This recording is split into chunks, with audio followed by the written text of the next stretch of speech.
Épisode 8. Napoléon a-t-il vraiment mis fin à la Révolution? Introduction. Le 9 novembre 1799. La Révolution française semble s'essouffler. Après 10 années de bouleversements, de guerres civiles, de crises politiques et de violences, la France aspire à la stabilité. Un jeune général devient alors l'homme providentiel. Son nom est Napoléon Bonaparte. Quelques années plus tard, il devient premier consul, puis empereur des Français. Pour beaucoup de contemporains, la Révolution est terminée. L'ordre revient, l'État se reconstruit, les institutions se stabilisent. Mais Monseigneur Jean-Joseph Gaume voit les choses autrement. Selon lui, Napoléon n'a pas arrêté la Révolution. Il lui a donné une nouvelle forme, une forme beaucoup plus durable. Et surtout, il l'a exportée dans toute l'Europe. Une révolution qui change de visage. Lorsque Napoléon arrive au pouvoir, beaucoup imaginent un retour à l'ancien régime. Pourtant, le roi ne revient pas. Les privilèges ne sont pas restaurés. Les institutions révolutionnaires demeurent. La nouvelle organisation administrative est conservée. Les départements restent en place, les préfets sont maintenus. L'égalité devant la loi demeure. Les biens vendus pendant la Révolution ne sont pas restitués. Autrement dit, la Révolution cesse d'être agitée. Mais elle continue d'exister. Selon Monseigneur Gaume, elle devient simplement plus efficace. Le Code civil. S'il existe une œuvre qui symbolise le règne de Napoléon, c'est sans doute le Code civil de 1804. Aujourd'hui encore, il influence de nombreux systèmes juridiques dans le monde. Il garantit notamment l'égalité devant la loi, la propriété privée, la liberté contractuelle, la suppression des privilèges de naissance. Pour beaucoup d'historiens, il constitue l'un des grands héritages de la Révolution.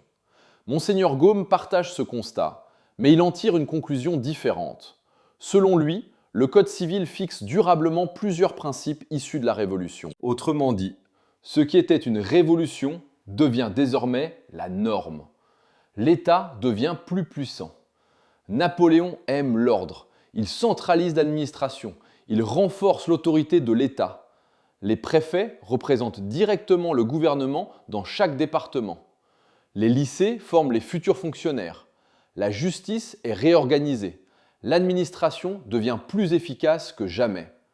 Pour beaucoup, cette organisation moderne représente un immense progrès. Mais Monseigneur Gaume y voit une conséquence inattendue. Selon lui, la Révolution détruit certaines anciennes institutions, puis les remplace par un État beaucoup plus puissant. Le pouvoir change simplement de nature. Le Concordat. En 1801, Napoléon signe un concordat avec le pape Pie VII. À première vue, la paix religieuse semble rétablie. Les églises rouvrent, le culte catholique est reconnu. Les tensions diminuent. Alors, la révolution religieuse est-elle terminée? Monseigneur Gaume répond encore une fois, non.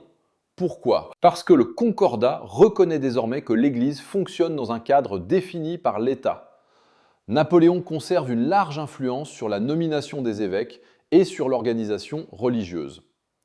Selon Monseigneur Gaume, l'équilibre ancien entre le pouvoir spirituel et le pouvoir temporel est profondément modifié. La Révolution traverse les frontières. C'est ici que Napoléon joue un rôle décisif. Ses armées parcourent toute l'Europe.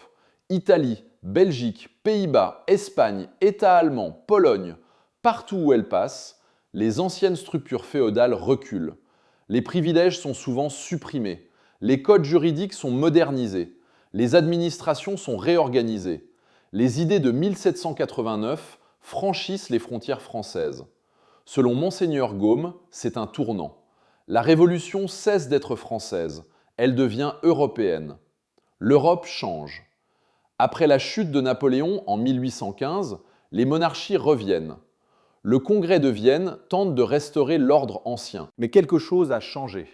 Les idées de souveraineté nationale, les constitutions, les droits civiques, les réformes administratives, tout cela continue de circuler.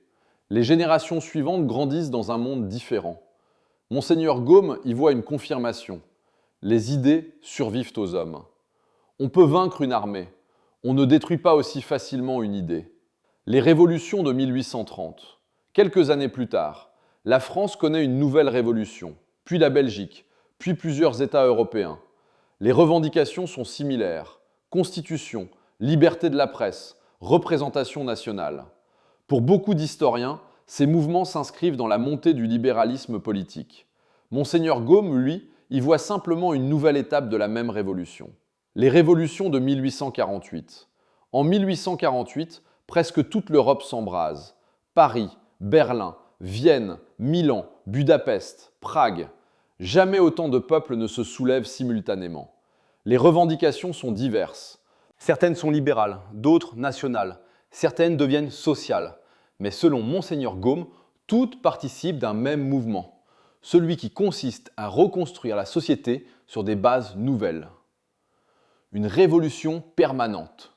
C'est ici qu'apparaît l'une des idées centrales de Monseigneur Gaume. Pour lui, la révolution ne meurt jamais, elle change simplement de forme. 1789, 1790, 1791, 1792, 1793, 1794, 1795. Toutes ces dates appartiennent à une seule histoire. La révolution avance. Parfois lentement, parfois brutalement, mais elle continue. L'arrivée du socialisme. Au milieu du XIXe siècle apparaissent de nouvelles doctrines. Saint-Simon, Fourier, Proudhon, puis Karl Marx. Pour beaucoup d'observateurs, ces mouvements rompent avec la Révolution française. Monseigneur Gaume pense exactement l'inverse. Selon lui, le socialisme pousse jusqu'au bout certains principes déjà présents depuis plusieurs siècles. Il ne voit pas une rupture, il voit une continuité. Ce que disent les historiens. Les historiens contemporains reconnaissent que Napoléon a largement diffusé des réformes administratives et juridiques issues de la Révolution dans de nombreux territoires européens. Ils soulignent également que les révolutions de 1830 et de 1848 s'inscrivent dans des contextes variés, mêlant aspirations nationales, libérales, économiques et sociales. En revanche, ils ne les interprètent généralement pas comme les étapes d'un unique processus continu, tel que le propose Monseigneur Gaume. Sa lecture repose sur une vision philosophique et théologique de l'histoire, qui cherche une cohérence de long terme, là où les historiens privilégient souvent la diversité des causes. Conclusion. Pour beaucoup, Napoléon est celui qui referme la parenthèse révolutionnaire. Pour Monseigneur Gaume, il en est le grand organisateur. Il transforme une révolution en institution. Il diffuse ses principes à travers l'Europe. Et après lui, la révolution poursuit sa route. Sous des noms différents. Libéralisme, nationalisme, socialisme, démocratie. Autant de mouvements que Monseigneur Gaume considère comme les nouvelles expressions d'une même transformation commencée plusieurs siècles auparavant. Mais une question demeure. Cette interprétation résiste-t-elle à l'analyse historique moderne? Monseigneur Gaume avait-il vu juste? Ou son regard était-il profondément marqué par les combats religieux et politiques de son époque? C'est ce que nous examinerons dans l'avant-dernier épisode de cette série. Monseigneur Gaume avait-il raison? Ce que dit l'histoire aujourd'hui.